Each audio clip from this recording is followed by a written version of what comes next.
Hello everyone, welcome back to my channel the puzzle কাপল।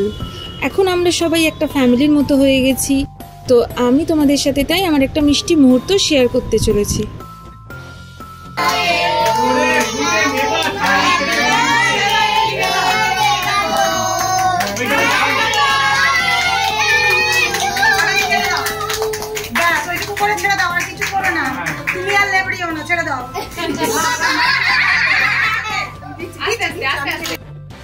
দিনটা ছিল 9th June.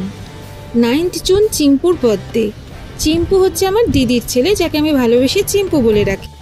আর প্রত্যেক বছরই ওর এই দিনটার জন্য অপেক্ষা থাকে। এবারে ও বন্ধু বান্ধবদের নিয়ে একটু সেলিব্রেট করবে ভেবেছিল, তা আমি ওদের আইডিয়া দিলাম যে আমরা সিক্রেট পার্টি করব। আর এই হচ্ছে সেই সিক্রেট পার্টি, যেখানে ওরা দরজা বন্ধ করে চুটিয়ে নাচানাচি করবে। আর সেটাই তোমাদের সাথে আমি আজকে স্ক্রিনে শেয়ার করে নেব। ওরা কি গানের ডান্স পারফরমেন্স করছিল সেটা আমি তোমাদের দেখাতে পারবো না, কারণ তাহলে ইউটিউব আমাকে কপিরাইট দিতে পারে। সেই জন্য পেছনে একটা ব্যাকগ্রাউন্ড মিউজিক চালিয়ে হ্যাপি বার্থডে আমি তোমাদের দেখাচ্ছি যে ওরা কতটা মন খুলে এনজয় করেছিল। ওদের সাথে এই সুন্দর মুহূর্তটা কাটানোর সময় আমারও যেন মনে হচ্ছিল আমিও নিজের শৈশবে ফিরে গেছি। সত্যি এতটা সুন্দর কাটাবো আমি ভাবিনি। তাই ভাবলাম এই সুন্দর মুহূর্তটা তোমাদের সাথে ভাগ করে নিই। তোমাদের কিরাম লাগছে সেটা কিন্তু অবশ্যই আমাকে কমেন্ট বক্সে জানিও। চিম্পু সেদিন অনেক গিফটস পেয়েছিল, আর ও এতটা খুশি হয়েছিল যে তোমাদের আমি কি বলবো। ও বুঝতেই পারছিল না যে ও কি করবে, তাই ওর ফ্রেন্ডসরা যখন ডান্স করছিল দেখো পেছনে দাঁড়িয়ে দাঁড়িয়ে বল খেলছিল।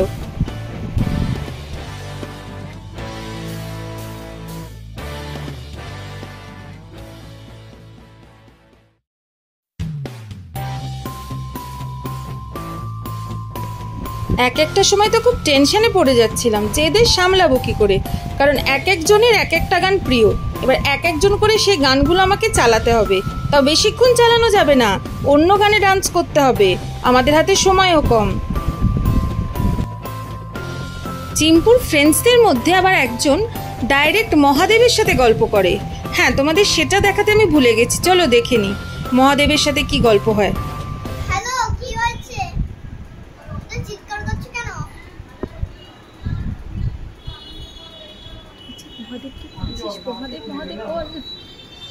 মহাদেবের সাথে কথা বলছিস, বল।